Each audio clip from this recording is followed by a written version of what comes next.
Welcome to the Ernie Chambers Show.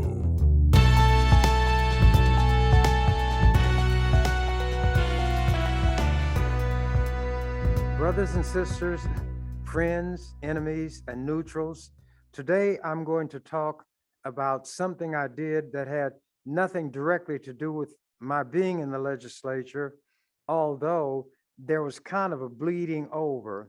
I'm going to read some articles, then from a document I filed in court, then the judge's decision. When I undertake to do something, I do it the best that I can, knowing and recognizing that I don't know everything, and some things I once knew I may have forgotten. I will review the situation I'm going to confront. I don't have false modesty.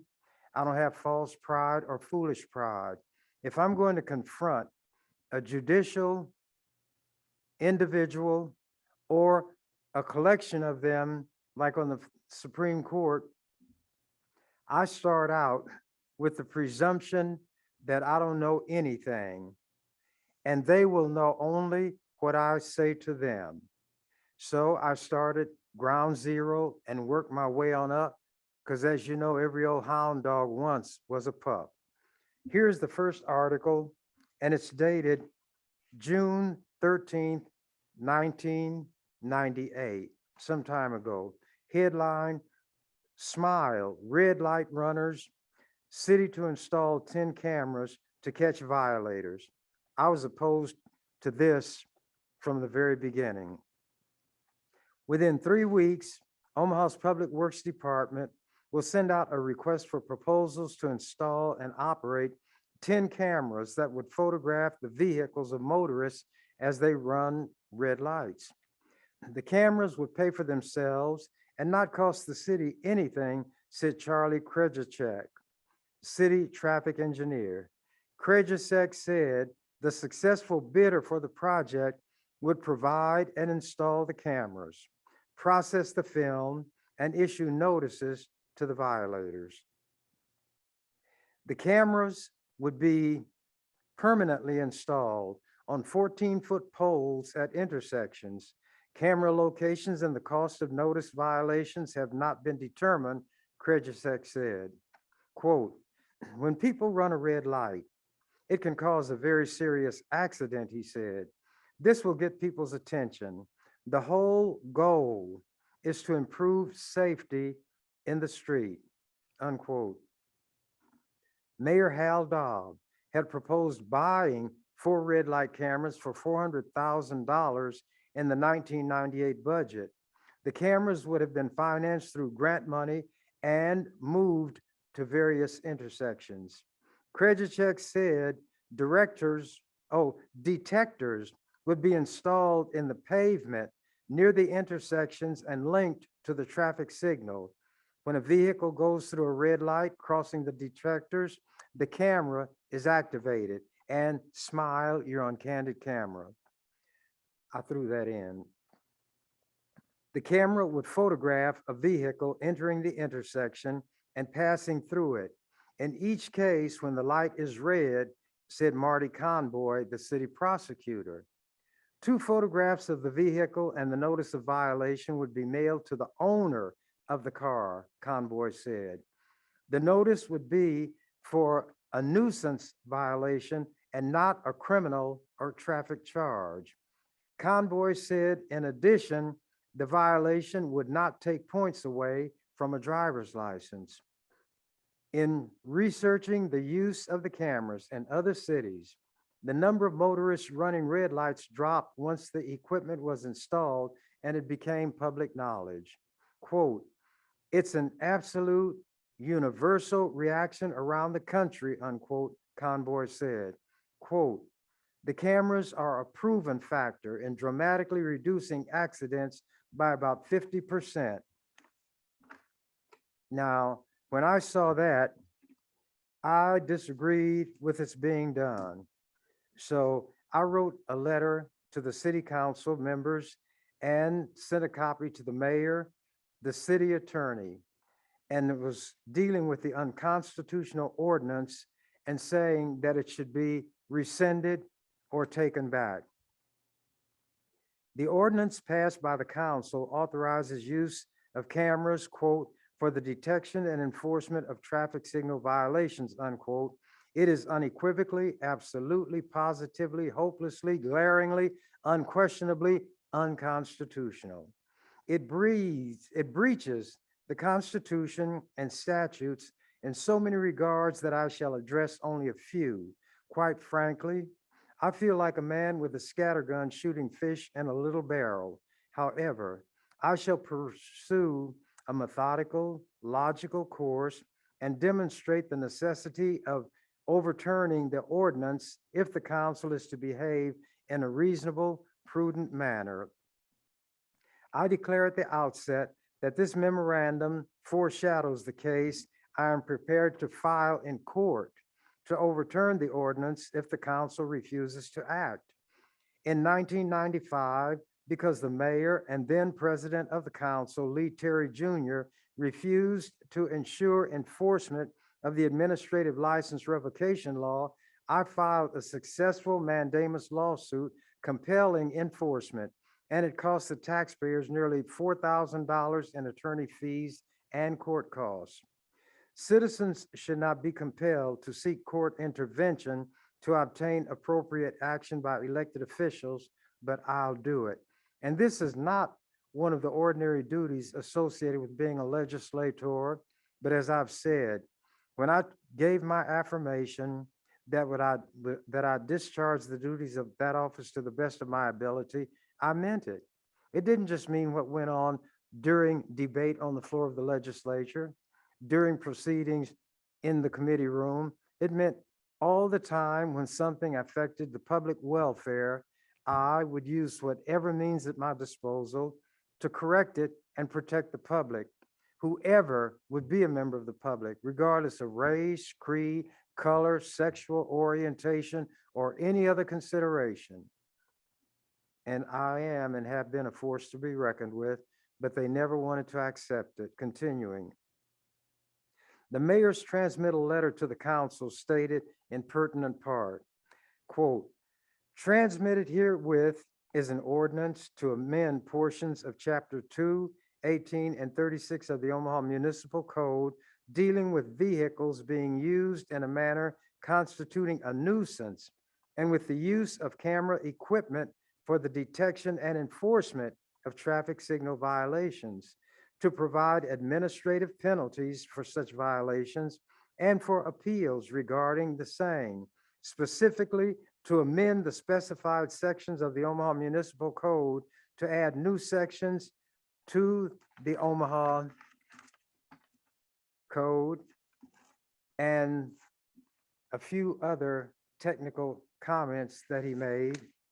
The conclusion, the council should give careful consideration, this is my conclusion, to the contents of this memorandum, then rescind the ordinance. I have no doubt that I will prevail in court if it becomes necessary for me to file suit for the purpose of having the ordinance declared unconstitutional. The Constitution, statutes, and case law support the rescinding of the ordinance. I went on to try to persuade the council, got nowhere. So then, to let the public know what I was about, I submitted this that I'm going to read to the World Herald. It's a type of citizen participation called Another Point of View, and it contains legal and constitutional arguments. The headline, Intersection Cameras Raise Legal Issues, and it's dated September 17th, 1998. The headline of the September 4th editorial, taking pictures at intersections is not an assault on freedom, quote, should have declared it is an assault on the Constitution, unquote. I have no quarrel with ticketing, prosecuting, and fining drivers who run red lights, but I strenuously object to shifting guilt to a person, the vehicle owner, who did not commit the offense. I fully agree with the editorialist's observation, quote, the running of red lights is a problem in Omaha. Dispatching enough police officers to watch all the problem intersections and still enforce other traffic rules would be a questionable use of manpower, unquote, from the editorial. But I disagree with, quote, using cameras to watch an intersection is simply a more efficient way to do essentially the same thing. There should be no fuss about their use. With that in the editorial, I disagree.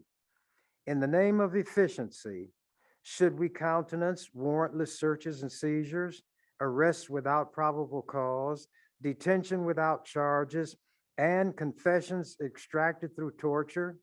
The state's constitution and laws say no to all of these depredations and no to the execrable, that's one of those highfalutin words, red light ordinance. Despite the emotional allure, the Constitution and laws may not be dispensed with in the name of efficiency to get the bad actors. As alluded to by the editorialist, I am preparing a lawsuit to challenge the constitutionality of the ordinance, and herein I shall neither argue the entire case nor raise all issues, but I'll present enough facts and law to demonstrate that more is at stake than a traffic ticket and a fine. Crimes and due process.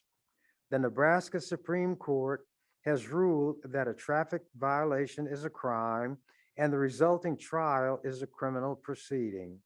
This means that an accused must be accorded the full panoply of due process rights, including being properly charged, granted access to the courts with the attendant right of appeal, presumption of innocence, confrontation of witnesses, and proof of guilt beyond a reasonable doubt. The ordinance presumes to mislabel the offense as a nuisance. This would deny access to the courts and circumvent judicial involvement by substituting an administrative process which reduces the standard of proof to a mere preponderance of the evidence.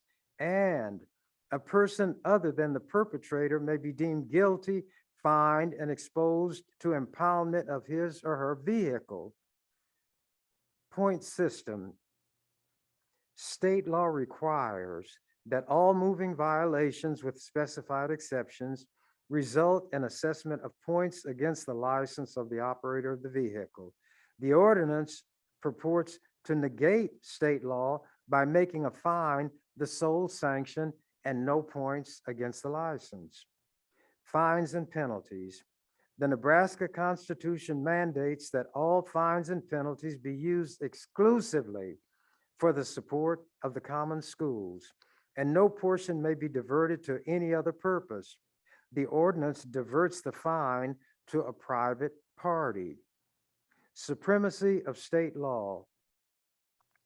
A statute says that traffic laws are to be uniform throughout the state and that, quote, no local authority shall enact any ordinance directly contrary to state law unless expressly authorized by the legislature. The legislature has not authorized any city to enact an ordinance that makes a crime a non-crime, negate the point system, or authorize the punishments in conflict with state law. No source empowers any city to do these particular things. Deny access to the courts and due process rights, shift guilt to the innocent, reduce the standard of proof in criminal proceedings, reverse the Supreme Court's ruling that traffic violations are crimes, or circumvent the constitutional mandate that all fines and penalties be used exclusively to support the common schools. I shall prevail in court and thereby vindicate the Constitution and laws. That made no difference, and I'm sure that it was read by the public officials. This article is dated December of 1998. Chambers files lawsuit to stop traffic cameras. A city ordinance seeking to catch red light violators with strategically placed traffic cameras is illegal and unconstitutional, State Senator Ernie Chambers of Omaha said in a lawsuit filed Thursday.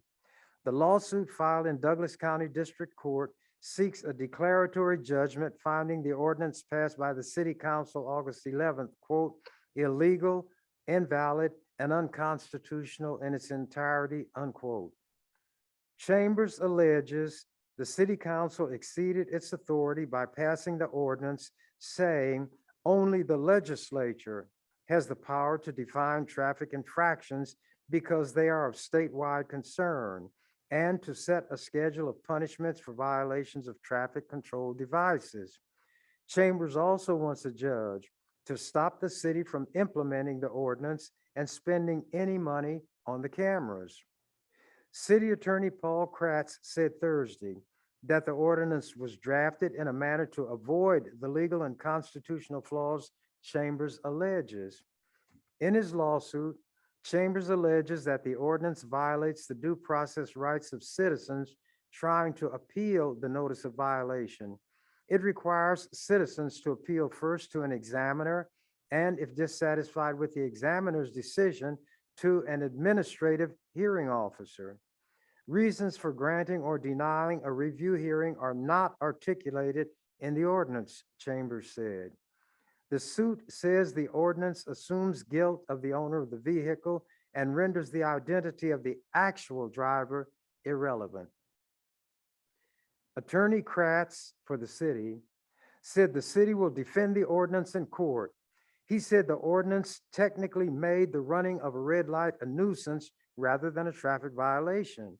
Quote, it's a nuisance ordinance, not a traffic ordinance. The car has created a nuisance once you run a red light, Kratz said. I'm confident it will pass constitutional challenge. So what I filed was a petition for declaratory judgment and injunctive relief.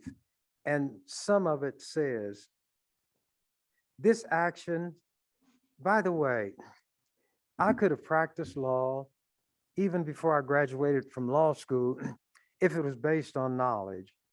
When I went into law school, I didn't enter with the notion that I knew everything that needed to be known to practice law. I knew there was much in the law books. There would be valuable things stated by the professors which would assist anybody who would be a neophyte or somebody just entering the practice of law. So I went there with an open mind, and my mind is like a sponge, not soft-headed, when it comes to acquiring knowledge. I'm willing to absorb, in the same way that sponge will absorb a liquid, all of those things that I deem to be of value and significance. So I read the textbooks. I missed a lot of classes because my reading of the textbook always put me ahead of what was being discussed in class, but I would periodically go.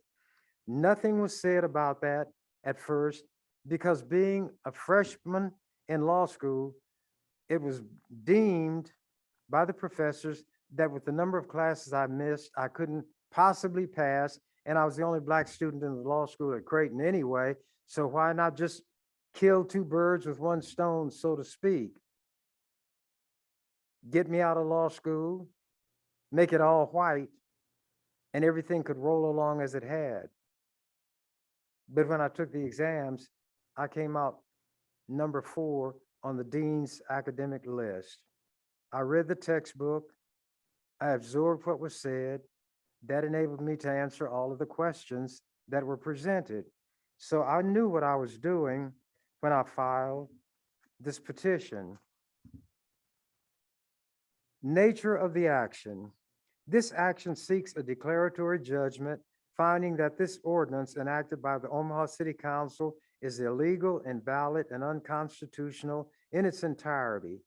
Further, this action seeks A, to enjoin or prevent the City of Omaha and its officials and employees from implementing and enforcing the ordinance, and B, from illegally spending money to implement and enforce this ordinance.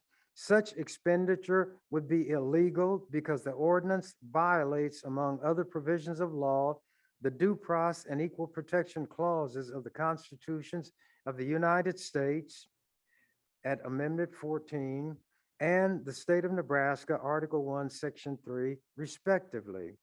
Jurisdiction and venue. I pointed out why this court would have jurisdiction over the proceedings. The parties. The plaintiff, me, is a resident of the city of Omaha, a taxpayer, and a registered voter. The defendant is a municipal corporation of the metropolitan class, organized and existing under and by virtue of the Constitution and laws of the state of Nebraska, and is governed by a home rule charter. I crossed every T, I dotted every I, and some of the lawyers who read this said it was one of the best written petitions they had encountered. Factual basis of the action.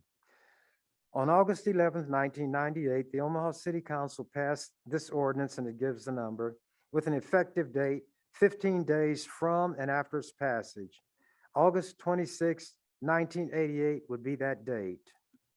The ordinance addresses the traffic infraction of, quote, running a red light, unquote. Its stated purpose, its purposes are to declare traffic signal violations a nuisance and to authorize the use of camera equipment for the detection and enforcement of traffic signal violations, to provide administrative penalties for such violations, and for administrative appeals regarding the same. A true and accurate copy of the ordinance is attached here to as Exhibit A and so forth. Cause of action and claims. I'm not going to read them all.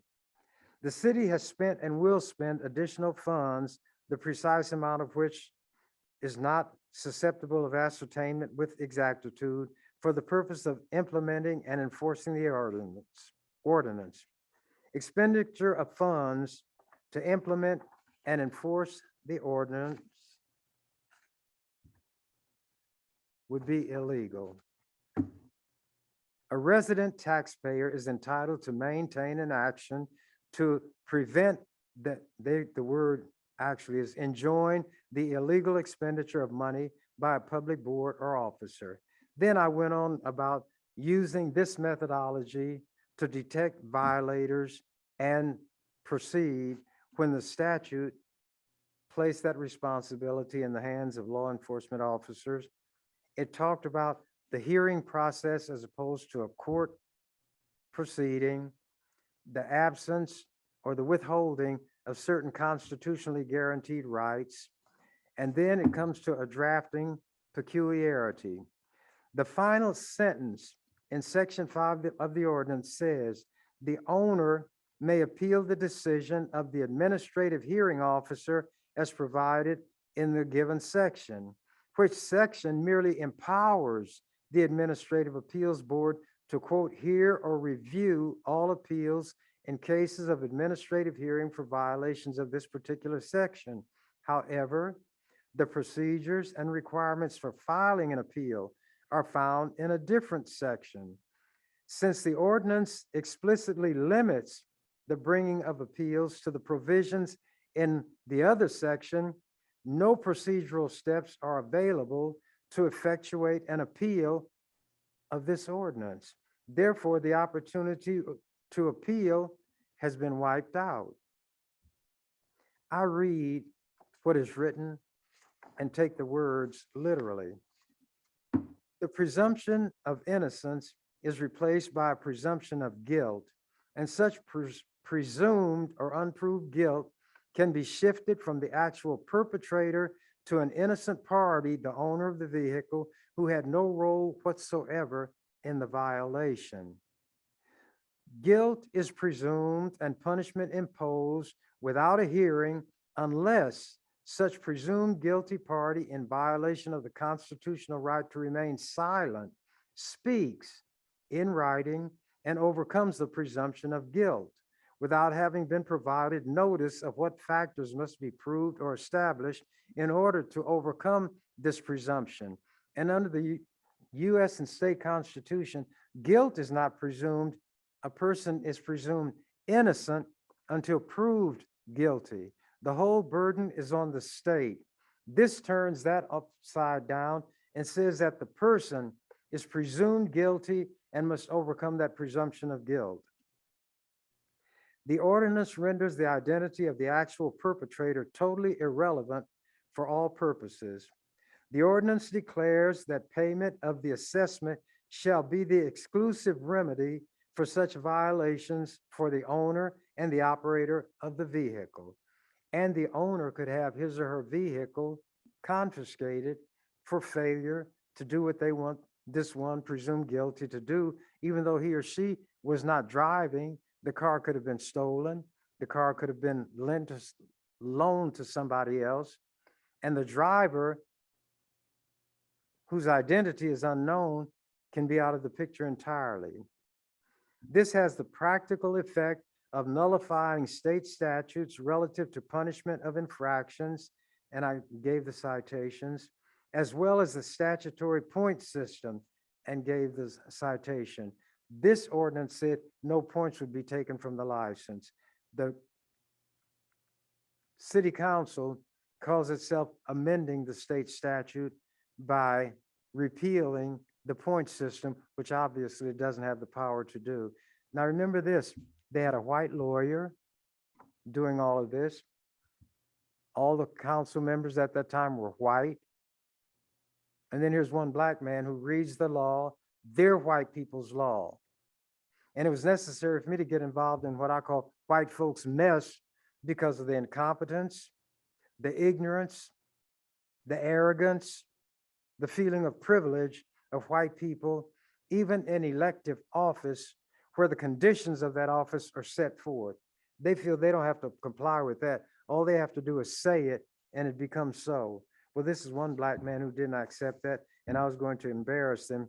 So I went on and on. I'm skipping some of these things. There were so many statutes that they violated, and I don't want this to be something that will cause me to lose whatever viewers I may have because it becomes too technical. But here's something that might be of interest. Utilization of unattended camera equipment for the detection and enforcement of traffic signal violations is in direct conflict with, and I give the section of statute, which makes it the explicit duty of peace officers to handle such enforcement. Providing penalties in the form of administrative assessments for traffic signal infractions, which are in fact crimes, is in direct violation of, and I give the section, which has established criminal penalties. The substitution of an administrative process for judicial proceedings, which are guaranteed to every accused person, violates the constitutions of the United States and the state of Nebraska. I'm having to give them a lesson in their white folks' law, and I'm a black man even to this day because of being black and presumed to be inferior to them. That's some more white folks' mess, and it's why they're against what is called critical race theory. All critical race theory does is say that racism affects all of the institutions in America, whether it's judicial, legislative, or administrative. We know this from experience, from trying to get a job, to purchasing insurance, to getting equivalent medical care, even though we have the coverage. It's all affected by our race. There are certain ailments such as kidney diseases, which put in what is called an algorithm that says that black people's kidneys function differently from white people. So we don't need to be on a kidney transplant registry as soon as white people, because we can function with what is diagnosed as bad kidneys longer than white people without it affecting us negatively. How can that be? It goes against science and medical knowledge, but our being black leads them to create fictions. When this African doctor made the discovery that the concussions that these football players were receiving while playing the game affected their brain and actually created a new disease, and white people didn't want to accept it. So he began to dissect brains and found physical differences in the brains of those who had suffered these concussions and the brains of those who had not. That was something the NFL didn't like, because when a person leaves football due to an injury, the amount of compensation is based on the amount of injury or the degree to which the injury reduces a person's ability to function. Well, they put into that equation what they call they didn't call it this, but it was, quote, the Negro component. It was based on the notion that Black people's brains, my brain, who seems to be more capable than all these white people's brains put together, starts out functioning at a lower level than a white brain. The white man's brain is up here, mine is here. So when we both get here, there's less injury to me because I started at a lower level. I lost less brain usage because I didn't start out with as much. On the other hand, the white player who starts out here, up here with brain capability, and then came down here and we both on the level, the white man got a bigger amount in terms of compensation for that injury because more brain power was lost. This African doctor demonstrated that not to be the case. The NFL didn't want to accept it. The NFL doctors had gone along with this racial component. To make a long story short, the change had to come. And now they're having to upgrade the amount of compensation paid to the player, if that player still is alive, it shortened their lives, or the player's survivors. And white people don't like this, but they had to pay the piper because a Black man forced their hand. This white ordinance was nullified because a Black man who was generally hated came to the rescue of all people, including white people. And I'm going to start giving concrete examples of things that I did that protected people and white people that they don't even know about. That was a digression to demonstrate that were it not for Black people, there are a lot of bad things that would be happening to people in this society, worse to us because we're Black and always considered at the bottom of the barrel, but bad for white people. What these racists will not look at is the fact that if Black people are worse off, and we are, then when you raise the barrel, you raise everything in it. You cannot lift us without lifting everybody else. Or as they say, a rising tide lifts all ships. You all have no idea of how tiresome, irritating it was for me during more than 4 decades, 46 years, educating these ignorant white people about their Constitution, their laws, their legislative procedures. I gave them lessons daily in their legislative rules that they put in place to stop me. I got around the rules, and the rules trapped them. I was like Jesus, Ernie, what must we do to be saved? Then I told, well, let me do it in a way that white people can understand if any are watching this. And I'm doing it this way on purpose. Now they take offense at this and say how hurtful it is to them. I'm not calling their little children little cracker peckerwood. I'm not sending them to unequal schools with incompetent teachers. None of that am I doing. I'm talking to grown white people and their little feelings get hurt and they say, see there, and they run everything. The courts, the legislature, the police departments, everything.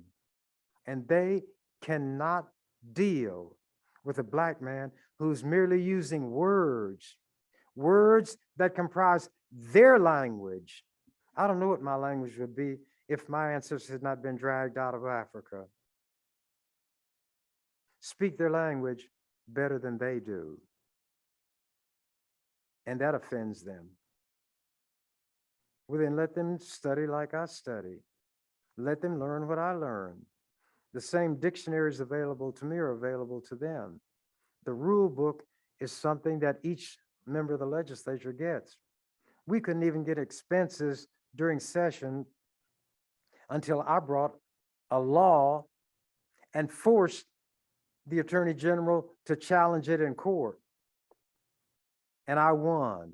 And as a result, legislators received expenses connected with being in the legislature while we're in session. And for senators in outstate Nebraska, it gave them more in the way of remuneration than the salary they received. That's what a black man did. White employees of the legislature did not get a long Easter weekend until I looked at it as a member of the executive board and said, this is not right. These employees will get that long weekend. And their long weekend ran from Saturday to Tuesday. Friday. They got Friday before Easter and Monday after Easter off as paid holidays, which they hadn't before. And for all employees who were female, and the vast majority were white, they'd pay the same percentage of their salary into the pension fund, that when time came to collect that pension payout, once they retired, they got less than the white men, because the insurance industry said, well, since women live longer than men, actuarially, it won't make sense to give them the same payout as you give the men because women live longer. And this was brought to my attention by a black woman, Cynthia Granberry, who was going to law school at that time, and found out that's what was going on. And as soon as I heard it, I said, this is so wrong, I have to correct it. And to make a long story short, that's what I did. I said, first of all, not every woman lives longer than every man. And when they go to the store, groceries don't cost them less because they're getting a lesser payout under the pension program. There were white men before me. They hadn't done any of these things. And there were other things that I did relative to white female athletes, because most of them at the university were white. White female coaches. You all don't know about it because white people are not going to tell you about it. To you, I'm the troublemaker. I make trouble for them. I afflict the comfortable and I comfort the afflicted. They give homage to the rich and powerful. I give my protection to the least, the last, and the lost, whether they know it or not. And I don't look for thanks. I don't look for anything other when I'm operating legislatively than my salary. I accepted no gifts, no campaign contributions, nothing, nada, zilch, zero. I was one of a kind. And then after I left, they called me an icon. They called me one of a kind. They even called me a legend. But all I am is just who I am. But continuing, it's a poor car that won't toot its own horn occasionally, wouldn't you agree? I went through all of this and laid out all of these counts, and I won't have time to read them all, and I don't intend to. But it went on and on and on.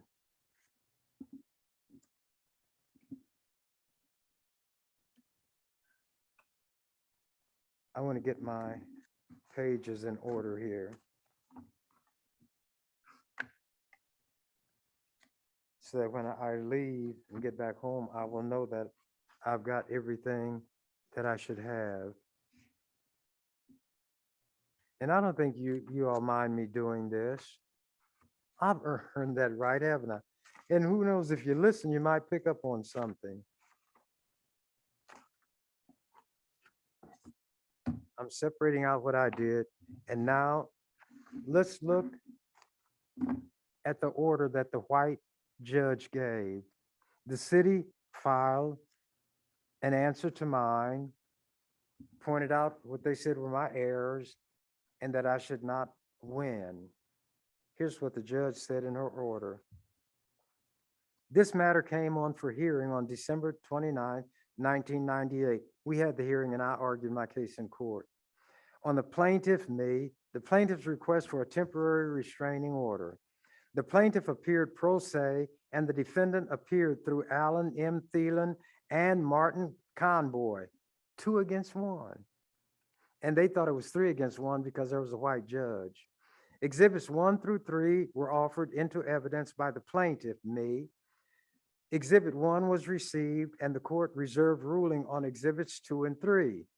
The court knew that I offered so much information, some of it would not be necessary. We wouldn't even have to go that deep into the ground to reach a decision. Arguments were then presented by the parties and the matter was taken under advisement. The court has reviewed the evidence, arguments, and authorities presented by the parties and being fully advised on the premises and finds as follows. The plaintiff, Ernie Chambers, filed this action on December 3rd, 1998, seeking a declaratory judgment finding that this ordinance, hereinafter the ordinance, enacted by the Omaha City Council on August 11, 1998, is invalid and unconstitutional. The ordinance was enacted to address the problem of motorists running red lights at various intersections throughout the city of Omaha. According to the provisions of that ordinance, photographic equipment would be set up at certain intersections. If a motorist runs through the red light at a certain intersection, a photograph would automatically be taken and the license plate of the violating individual, a vehicle. A citation would then be sent to the owner of the vehicle, who would then have the opportunity to come forward and challenge the citation before an administrative hearing officer. The ordinance provides that running a red light is a public nuisance and a civil offense. The city would establish by a preponderance of the evidence the liability of the owner. The plaintiff has challenged the validity and the constitutionality of this ordinance and has requested a temporary injunction. Then she cites the statute.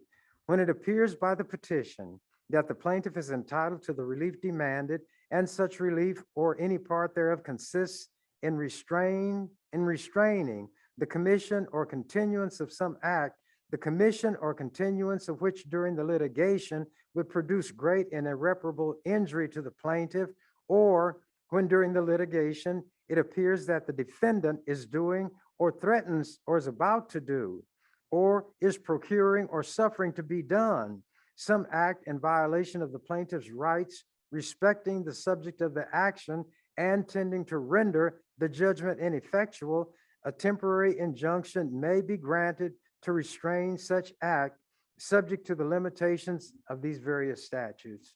It may also be granted in any case where it is specifically authorized by statute. She quoted that. Then she continues, the Nebraska Supreme Court has specifically held that the state has the primary authority in the area of relating traffic. And she gave a statute. The state has inherent power to establish, maintain, and control the highways of the state, including those within corporate limits of the municipalities. While the legislature may properly delegate certain powers over streets, alleys, and highways to municipalities, it retains the power to legislate with reference thereto, even in home rule cities such as Omaha, when a matter of statewide policy and concern is involved. She cited that statute. Nebraska revised statute, reissue, and she gave another citation. Quote, the Nebraska rules of the road shall be applicable and uniform throughout the state and in all political subdivisions and municipalities of this state and no legal authority shall enact or enforce any ordinance directly contrary to the Nebraska rules of the road unless expressly authorized by the legislature. And guess where she got these quotes? From this petition that I filed, which I didn't read all of because it would simply be repeated in her order. Where there is a direct conflict between a city ordinance and a state statute, the statute is the superior law. A city ordinance is inconsistent with the statute if it is contradictory in the sense that the two legislative provisions cannot coexist. Generally, an ordinance cannot prohibit what the legislature has expressly licensed, authorized, or permitted. Therefore, in order for the city to adopt an ordinance, there must not be a direct conflict between the ordinance and the state statute.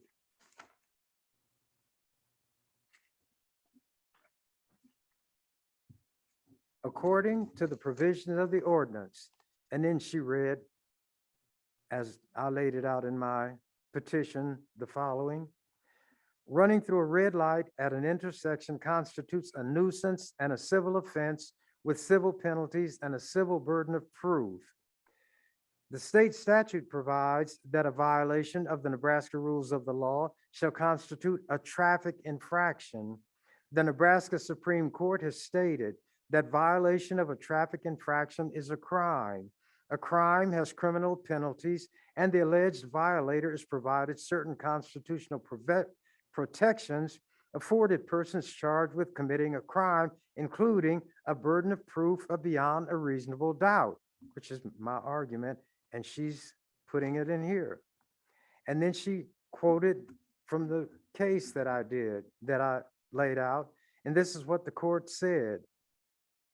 After analyzing the Nebraska rules of the road, it found that the words used were associated with criminal law, and they conclusively showed that a traffic violation was a crime and the proceeding was criminal. Because the traffic infraction is considered a crime pursuant to state statute, it is inconsistent for the city to adopt an ordinance declaring the same traffic infraction to be a civil offense. A direct conflict exists between the ordinance and the state statutes. The state statute is the superior law, and the ordinance is invalid due to the lack of the city's power and authority to enact such local legislation which conflicts on its face with the state statute. The judges who dealt with what I presented liked it, and they had mentioned it to lawyers, and lawyers got the word back to me because they could just go by my arguments and write their order based on that, because I cited the statute, the Constitution, both federal and state were involved, the state statutes, and then showed where the city's action conflicted. Well, why reinvent the wheel? I gave the wheel, the purpose of the wheel is to roll, and what I wrote was rolling along, so the court just went along for the ride. A direct conflict exists between the ordinance and the state statutes. The state statute is the superior law, and the ordinance is invalid. The city submits that several other jurisdictions have enacted similar ordinances utilizing photographic equipment and doing some other things. Further, the city claims that this ordinance was specifically modeled after the ordinance adopted by Charlotte, North Carolina, and then they told what Charlotte's ordinance did. And the court pointed out that enabling statute in Charlotte, North Carolina, specifically allows municipalities to adopt ordinances with civil enforcements by means of traffic control systems. That enabling statute clearly distinguishes the present ordinance adopted by the city of Omaha from that adopted by Charlotte. The Nebraska State Legislature has not yet enacted any similar enabling statute. So what the city offered as its argument against mine really proved my argument and knocked theirs out of the ballpark. This is white folks' mess that I have to deal with. They're the smart people. They had not only 2 lawyers, the city attorney and the city prosecutor and a legal staff. And there was just poor, pitiful me. But what poor, pitiful me did was to read and understand the constitutions of the United States and the state of Nebraska, the state statutes. I can read, I understand what I read, and I know how to present a legal brief. Continuing, the Nebraska State Legislature has not yet provided an enabling statute in this case, and there is no broad general grant of authority by the state to permit the city to adopt a traffic ordinance which utilizes photographic systems and provides for civil penalties. The city of Omaha has exceeded its authority by adopting an ordinance that conflicts with the applicable state statutes. Even if this court had found that the city was acting within its authority by adopting the ordinance, it would still fail because one of its provisions violates the Constitution of Nebraska. Article 7, Section 5 of the Constitution provides in pertinent part as follows: all fines arising under the rules, bylaws, or ordinance of cities shall be appropriated exclusively to the use and support of the common schools in the respective subdivisions where the same may accrue.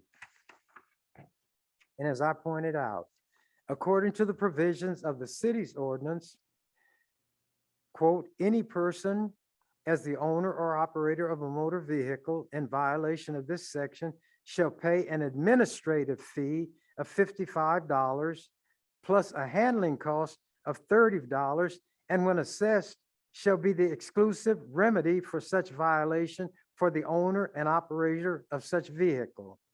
The Nebraska Supreme Court has previously stated that a fee schedule that allots a portion of the money to cover administrative costs is in violation of the Nebraska Constitution that requires all fines and penalties to be appropriated to the use and support of the schools, which I quoted.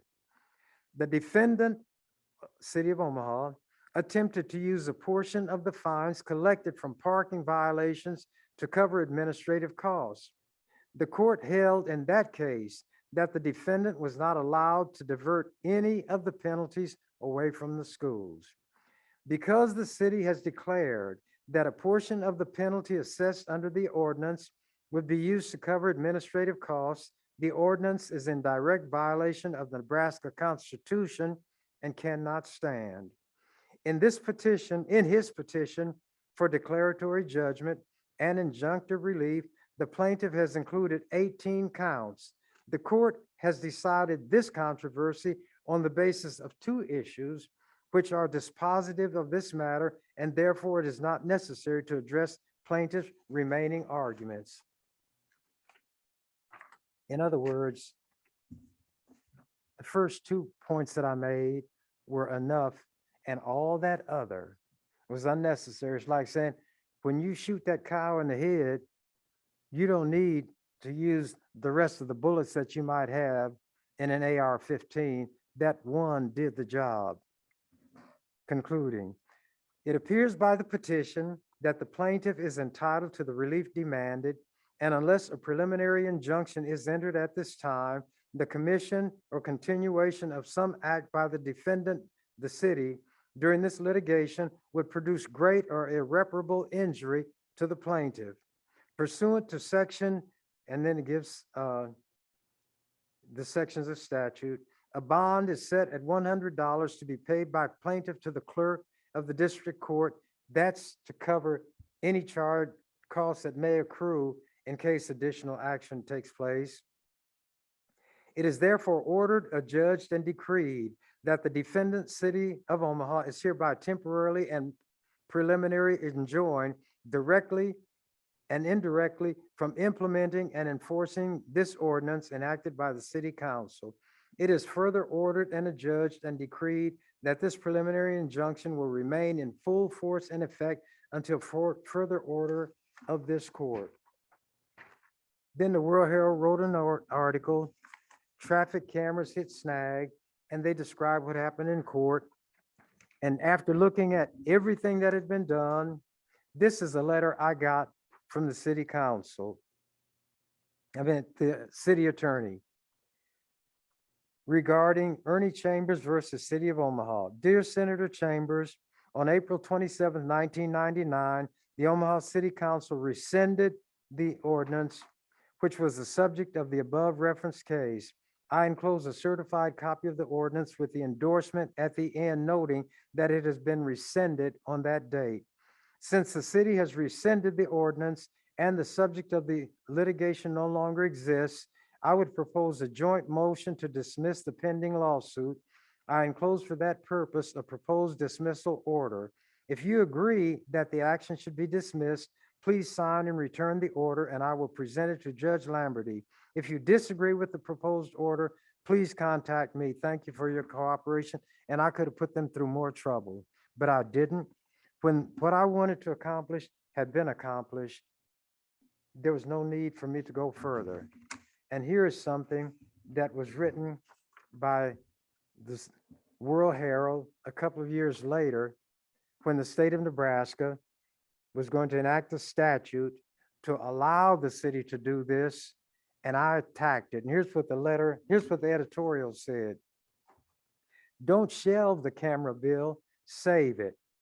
Nebraska State Senator Ernie Chambers says a bill that would let Omaha cities use cameras to catch red light runners is unconstitutional because it violates constitutional equal protection doctrines.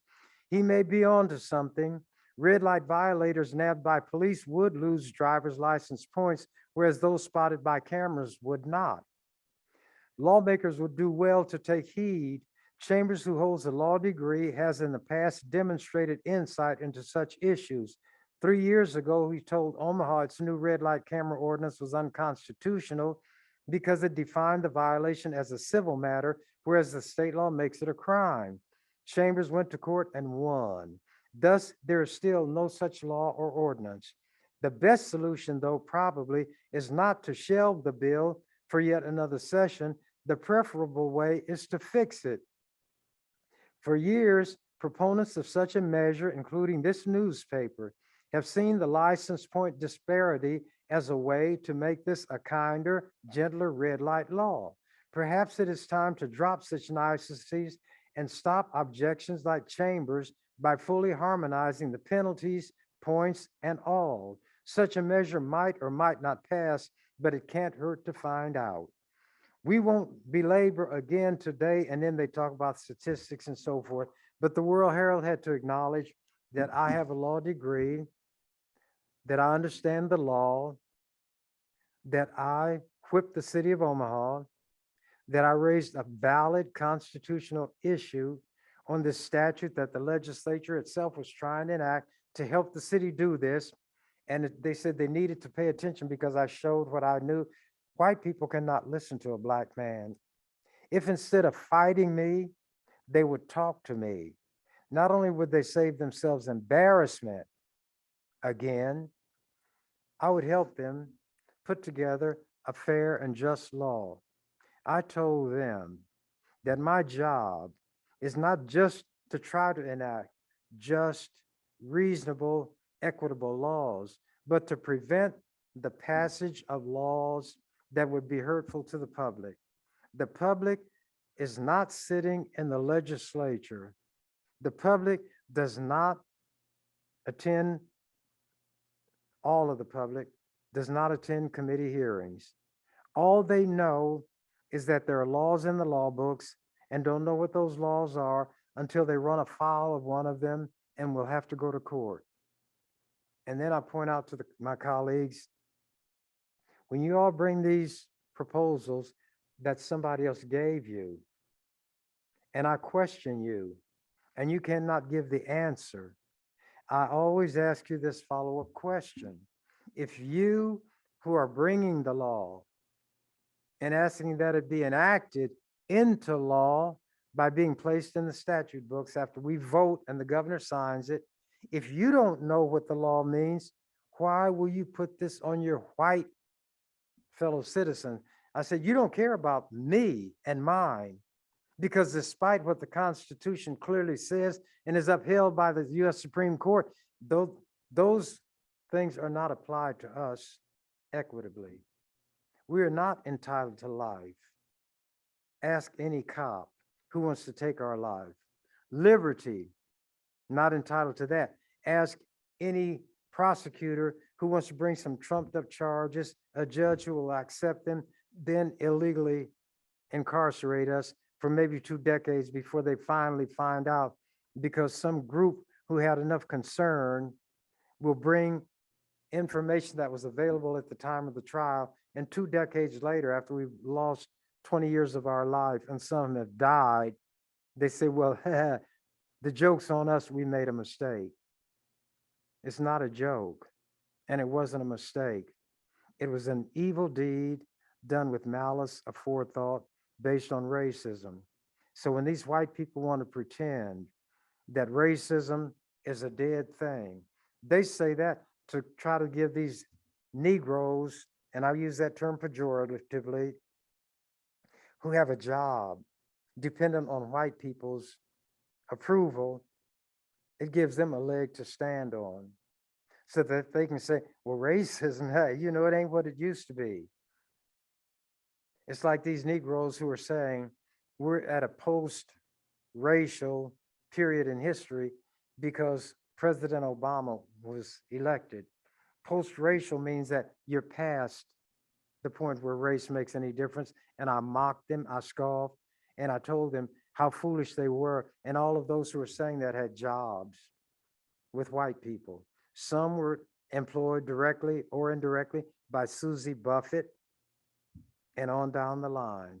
Some held jobs like the head of the Urban League and things such as that. And there I was, that contrary voice crying in the wilderness and listened to by nobody, heard, if anybody hears it, by the beasts of the field, by the crickets at night, and the grasshoppers by day, and the birds that fly over, and those for whom it was intended, excuse me, will not heed.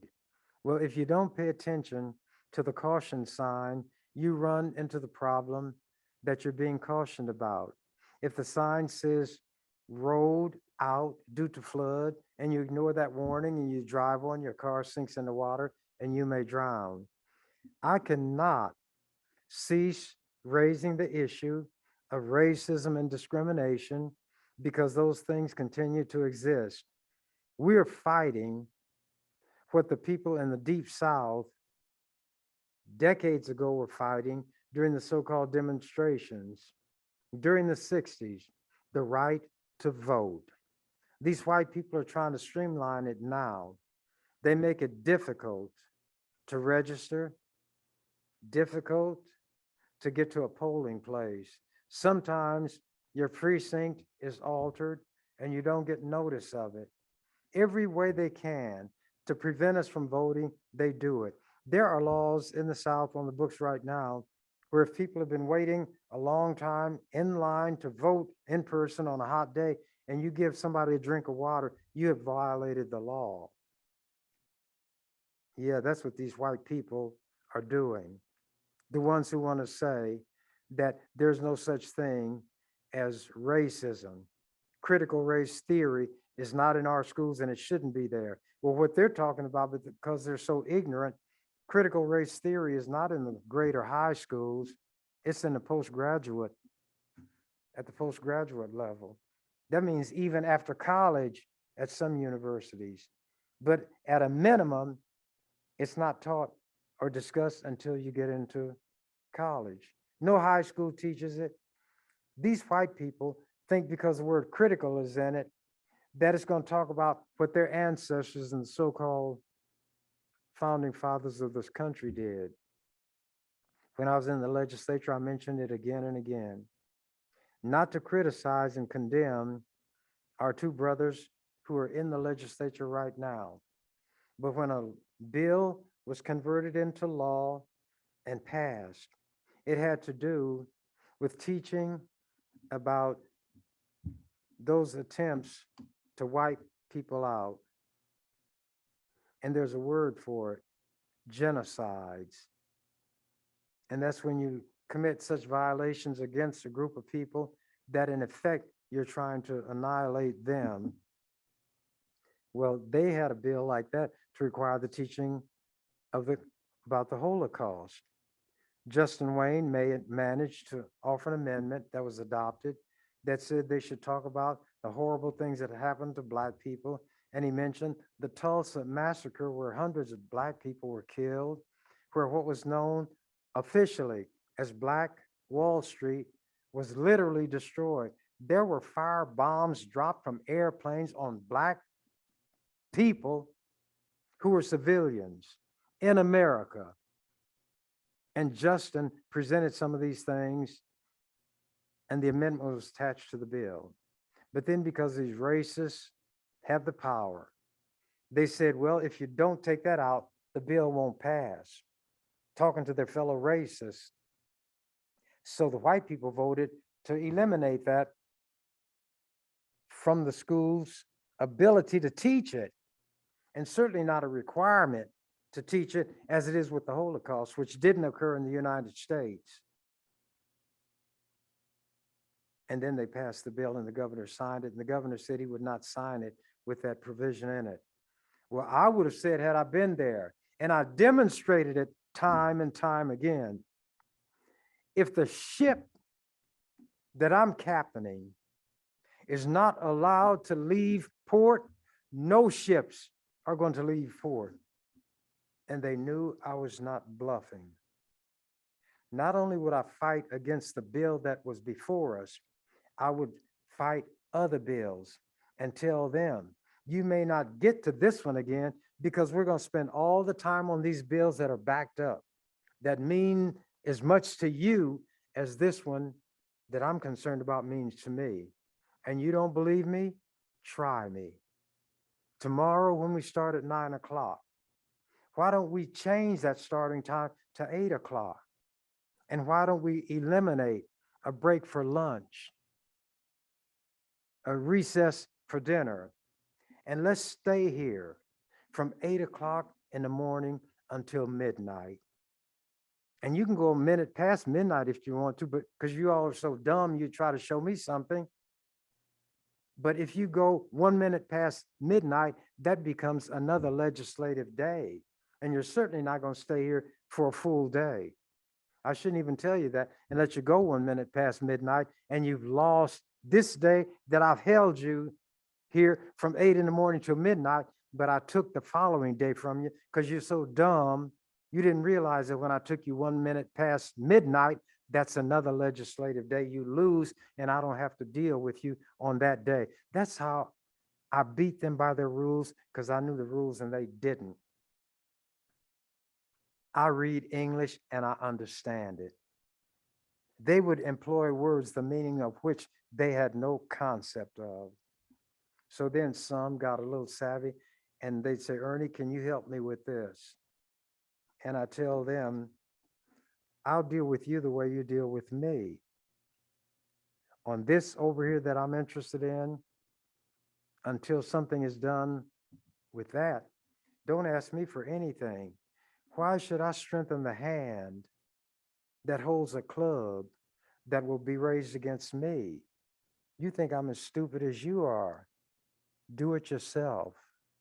But on the other hand, I would tell them, this morning, we can fight like scorpions in a bottle. But this afternoon, if you're on the right path and we're going the right direction, moving the same direction in one accord, we'll cooperate. And I will carry that ball across the finish line. I had an awareness of what my job was, and I did it to the best of my ability. And it was considerable. And at this point, I'm going to end it in the way that I always do if I remember.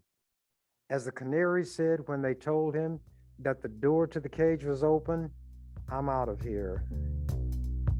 Thank you for watching the Ernie Chambers Show. If you'd like to make suggestions, email us at ewcfacts@gmail.com. That's ewcfacts@gmail.com. This has been an EWC Communication production.